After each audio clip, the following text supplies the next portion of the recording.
no son tan santas como parecen. Hoy nos adentraremos en un terreno envuelto en misterio, silencio y sombras, la vida oculta de las monjas en los monasterios de la Edad Media. Detrás de los muros de piedra que se levantaban como fortalezas de fe, se escondían pasiones, conspiraciones y actos que poco tenían que ver con la pureza y la devoción que predicaban. Lo que descubrirás hoy no son leyendas inventadas, sino fragmentos de realidad recogidos por cronistas, juicios eclesiásticos y rumores que sobrevivieron al fuego de la censura. Porque aunque la Iglesia quiso borrar estas huellas, la verdad tiene la costumbre de reaparecer. Y hoy la vamos a exponer. Quédate hasta el final, porque lo que parecía un refugio de santidad, en muchos casos fue escenario de poder, manipulación, deseo reprimido y secretos que no todos estaban preparados para escuchar. Primero, el origen de los conventos femeninos. El primer paso es entender el porqué de estos espacios. Los conventos femeninos no nacieron solo como refugios de oración. También eran instrumentos sociales y políticos. En la Edad Media, muchas familias acomodadas enviaban a sus hijas a un convento por 3 razones principales. 1. Evitar matrimonios costosos. Mantener una dote era caro, y muchas veces el convento era más barato que casar a una hija con un noble. 2. Castigo social. Mujeres rebeldes, con conducta inapropiada o que desafiaban las normas, eran recluidas para ser corregidas. 3. Estrategia política. Algunas familias situaban a sus hijas en conventos para ganar influencia dentro de la Iglesia, que en ese tiempo era casi tan poderosa como los reinos. Pero lo que comenzó como un refugio terminó transformándose en una prisión para muchas. Allí, el voto de castidad, obediencia y pobreza no era siempre un acto voluntario, sino una imposición. ¿Y qué ocurre cuando a seres humanos se les quita la libertad, la autonomía y hasta la posibilidad de amar? El resultado fue inevitable: resistencia, transgresiones y dobles vidas. Capítulo 2. El voto imposible. Dicen que el voto de castidad era una ofrenda a lo divino, pero la verdad es que se parecía más a una cadena invisible. Te atan, pero nadie puede verte luchar. Porque puedes obedecer la mente, pero el cuerpo y el deseo tienen vida propia. Dentro de esos muros, había mujeres que nunca aceptaron renunciar al placer, al contacto, a la emoción de ser vistas y deseadas. El convento prometía silencio y disciplina, pero no podía encadenar la curiosidad, la atracción, ni el hambre de conexión.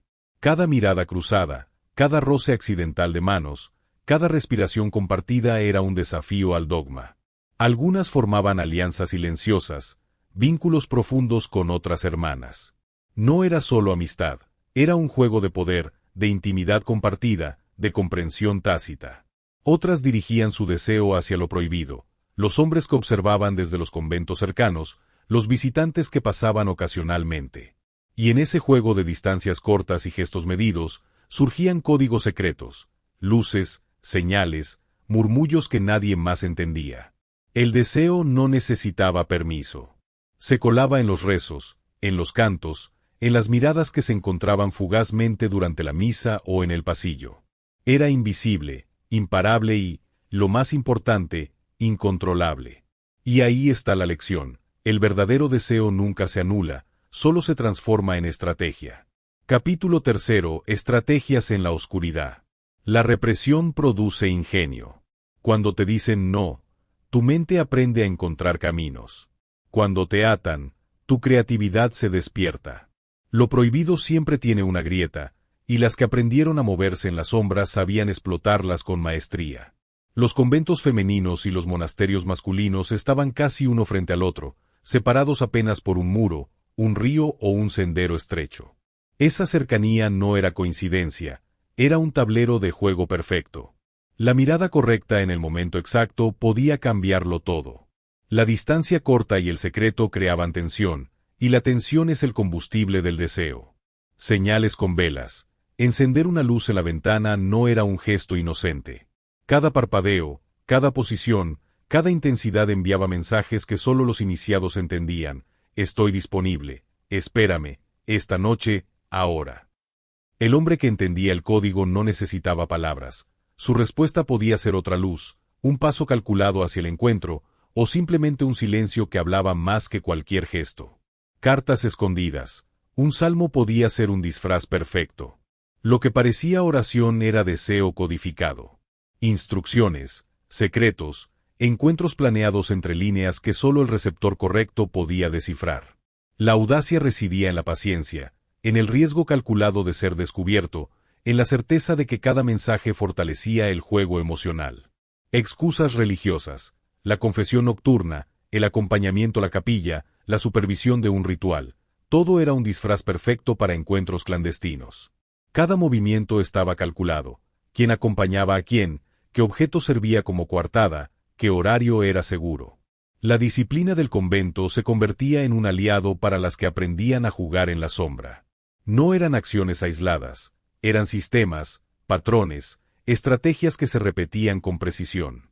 Los historiadores las juzgaron con dureza, preferían la carne a la cruz, decían. Pero más allá del juicio moral, lo que muestran estas prácticas es algo mucho más humano y universal. El deseo no se elimina. Cuando lo prohíben, se transforma en inteligencia, en paciencia, en estrategia. Quien entiende esto, entiende el juego más poderoso, el juego de la atracción que no se ve, pero que controla todo desde la sombra. Estas prácticas no eran meras anécdotas. Las crónicas eclesiásticas, a menudo condenatorias y severas, describen con indignación a las monjas que preferían la carne a la cruz. Pero, más allá del juicio moral, lo que revelan estas fuentes es la imposibilidad de erradicar el deseo humano con decretos o mandamientos. La naturaleza humana, incluso dentro de muros sagrados, encuentra siempre una salida. Y donde la represión falla, surge la creatividad, estrategias secretas, códigos, silencios y gestos que solo los iniciados comprendían. Capítulo 4. El poder oculto de las abadesas. No se puede comprender la dinámica de un convento sin reconocer la figura de la abadesa. No todas eran modelos de santidad. Algunas comprendieron, con claridad estratégica, que dirigir un convento no era simplemente administrar la fe, era ejercer poder absoluto. Administraban tierras fértiles, recaudaban tributos, controlaban recursos monetarios y materiales, y tenían influencia sobre decisiones políticas locales. En un mundo donde las mujeres tenían pocas oportunidades de autoridad legítima, el convento era un microcosmos de poder. Y como ocurre en cualquier estructura jerárquica, algunas abadesas aprendieron a manipularlo para su beneficio personal. Existen registros históricos de abadesas que no solo gobernaban el convento, sino que tejían redes de influencia fuera de él. Mantenían relaciones con nobles, sacerdotes e incluso con las monjas a su cargo. No era solo deseo físico, era una demostración de control, de dominio. Cada vínculo secreto, cada favor concedido o negado, cada mirada calculada era una maniobra estratégica. Controlar la información, determinar quién se beneficiaba y quién debía obedecer, se convirtió en la principal herramienta de poder. Desde una perspectiva maquiavélica, estas mujeres entendieron algo fundamental: quien domina el secreto, domina la voluntad de los demás.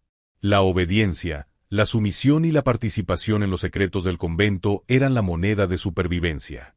Participar no solo garantizaba protección, también permitía influir, maniobrar y, a veces, ascender dentro de la estructura.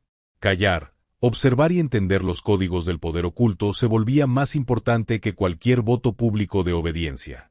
El poder de la abadesa no se limitaba a las paredes del convento. Sus decisiones afectaban las relaciones externas, la percepción social y la estructura misma de la comunidad religiosa. Cada gesto calculado, cada acto de indulgencia o castigo, reforzaba su autoridad y recordaba a todos que la jerarquía oficial era solo una capa superficial. La verdadera fuerza residía en la gestión de lo oculto, en el conocimiento de los deseos y secretos que otros creían imposibles de controlar. Capítulo 5. El escándalo de Santa Ambrosia. Si alguna historia ilustra la combinación de deseo, poder y estrategia, es la del convento de Santa Ambrosia, en Roma. Este episodio permaneció enterrado durante siglos, protegido por silencios, amenazas y la indiferencia institucional. Allí, la figura central fue María Luisa, una abadesa de extraordinaria belleza, carácter férreo y ambición sin límites. María Luisa entendió algo que pocos hombres o mujeres en la historia comprendieron: el poder verdadero no se ejerce con castigos visibles, sino con control silencioso sobre la mente y las emociones de los demás. Convenció a muchas de sus hermanas de que ciertos contactos físicos no eran pecado, sino actos que acercaban al espíritu a lo divino. En la práctica, los dormitorios compartidos se transformaban por la noche en escenarios donde la prohibición se mezclaba con la devoción, y donde los límites de la moral eran redefinidos bajo su autoridad. Pero María Luisa no actuaba sola.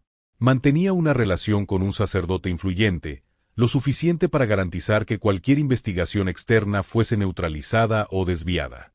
Aquellos que intentaban exponer la verdad se enfrentaban a amenazas, humillaciones y, en algunos casos, a la expulsión o desaparición. Su poder residía en la combinación de belleza, inteligencia estratégica y conocimiento del miedo de los demás.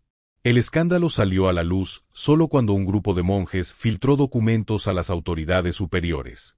El juicio fue breve y escandaloso, pero la Iglesia decidió proteger la reputación institucional durante décadas, enterrando los detalles más comprometedores. María Luisa y su cómplice fueron declarados culpables, aunque los registros históricos son vagos sobre el cumplimiento de su castigo.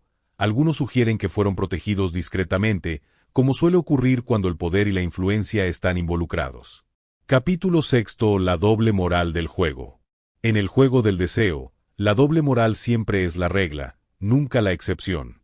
Aquellas que parecen santas no lo son, y quienes aparentan pureza a veces ejercen un control mucho más efectivo que la fuerza bruta.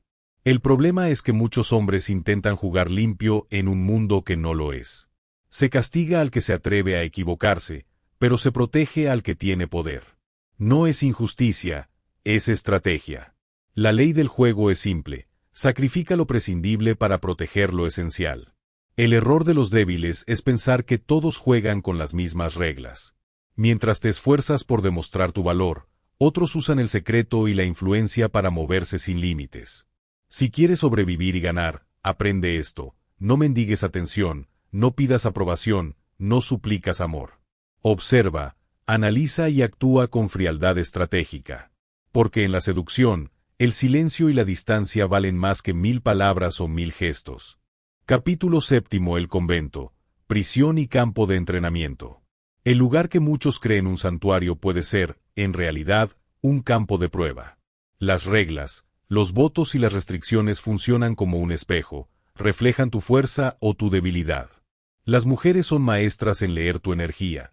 Tu desesperación es tu derrota, tu presencia controlada es tu victoria. Imagina esto: estás frente a alguien que parece inaccesible. Lo que ella espera es que corras, que implores, que intentes demostrar tu valor. Pero si en lugar de eso te mantienes firme, sereno y distante, tu ausencia se convierte en una fuerza magnética. Lo prohibido, lo difícil, siempre atrae. Lo evidente, lo fácil, nunca lo hará. La prisión y el refugio no son lugares físicos, son estados mentales. Aprender a moverte entre ambos es la clave. No necesitas manipular, solo entender. La libertad se conquista con control interno, no con súplicas externas. Finalmente, el deseo no se elimina, se redirige. El impulso humano no desaparece por reglas o castigos, simplemente busca grietas, oportunidades. En la seducción, esto es literal: la tensión, el juego de acercamiento y distancia, las señales ocultas, crean un escenario donde el deseo se magnifica. Cuando una mujer percibe que intentas controlar su afecto o demostrarle cuánto la quieres, su interés cae. Pero si descubre que tu energía es completa sin depender de ella, que tu presencia no es un regalo barato sino un privilegio que puede o no tener, entonces surge el respeto y la fascinación. El juego no es hacerla amar, es mostrar que eres completo sin su aprobación y que tu mundo no se detiene por nadie. Esa es la verdadera fuerza que atrae, la que proviene de adentro. Reflexión final. Hoy miramos esos episodios con distancia, pero siguen siendo un espejo de algo actual. Los sistemas que intentan controlar al individuo siempre terminan revelando grietas. Las monjas medievales, con sus silencios, sus rebeldías y sus secretos, fueron parte de esa eterna tensión entre lo que se predica y lo que se vive. Así que la próxima vez que pienses en un convento medieval, no lo imagines solo como un lugar de rezos y sacrificio. Imagina también la otra cara, la de mujeres reales, con deseos, con miedos, con estrategias y con historias que la historia oficial quiso silenciar. Porque detrás de los muros de piedra, la santidad y el pecado convivieron más cerca de lo que nos atrevemos a imaginar.